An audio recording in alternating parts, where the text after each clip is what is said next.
আসসালামু আলাইকুম বন্ধুরা, আপনারা কেমন আছেন? আশা করি অনেক ভালো আছেন। আল্লাহর রহমতে আপনাদের দোয়ায় আলহামদুলিল্লাহ আমিও আমার পরিবার নিয়ে অনেক ভালো আছি। আজকে নতুন দিনে নতুন আরও একটা ব্লগ ভিডিও নিয়ে আসলাম। আপনারা ভিডিওটা দেখতে থাকেন। ভিডিওটার যদি কোনো অংশ ভালো লাগে লাইক কমেন্ট শেয়ার করেন, সাবস্ক্রাইব করে দিন, নতুন বন্ধু হয়ে সাথেই থাকেন। আজকের ভিডিওটা আমি বানাইছি সকালে কি খাই, 10টাত কি খাই, দুপুরে কি খাই, বিকালে কি খাই, সন্ধ্যায় কি খাই, এগুলা নিয়ে আমি আজকে ভিডিওটা বানাইছি। আপনারা দেখেন, সকালে তো দেখলেন রুটি চা খাইলাম, তারপরে দেখেন বুট সিদ্ধ করে নিলাম। বুট বানাবো এবার ভালোভাবে, বুটটা ভেজে নিব, বুটটা খাবো। এগুলাই খেয়ে আমি দুপুরে রান্না করতে চলে যাব। দুপুরে আমি কি কি রান্না করি আপনারা দেখবেন।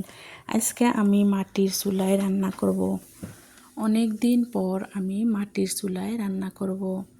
যেহেতু আমাদের এখানে গ্যাসের প্রবলেম হয়েছে, গ্যাসটা পাওয়াই যাচ্ছে না মাঝে মাঝে, সেই জন্য মাটির চুলাতেও রান্না করতে হবে। আলুটা সুন্দরভাবে দেখেন ভেজে নিলাম। আজকে দুপুরে রান্না বান্না হয়েছে আলু ভাজা, ডাল, ডিমা, এগুলাই আজকের রান্না বাড়া। আজকে কোনো মাছ মাংস রান্না বাড়া করব না, আজকে এগুলাই রান্না বাড়া করব।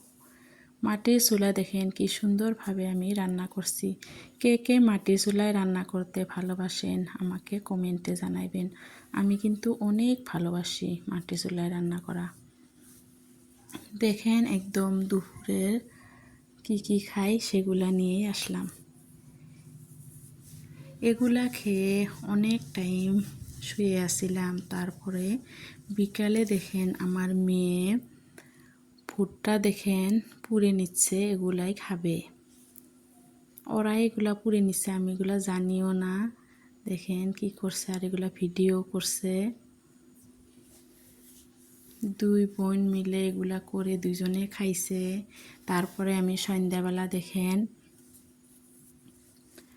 সকালে যে রুটি বানাইছিলাম, খানিক আটা গোলানো আছিল, সেগুলা দিয়ে পুরি বানিয়ে নিলাম সন্ধ্যা খাওয়ার জন্য।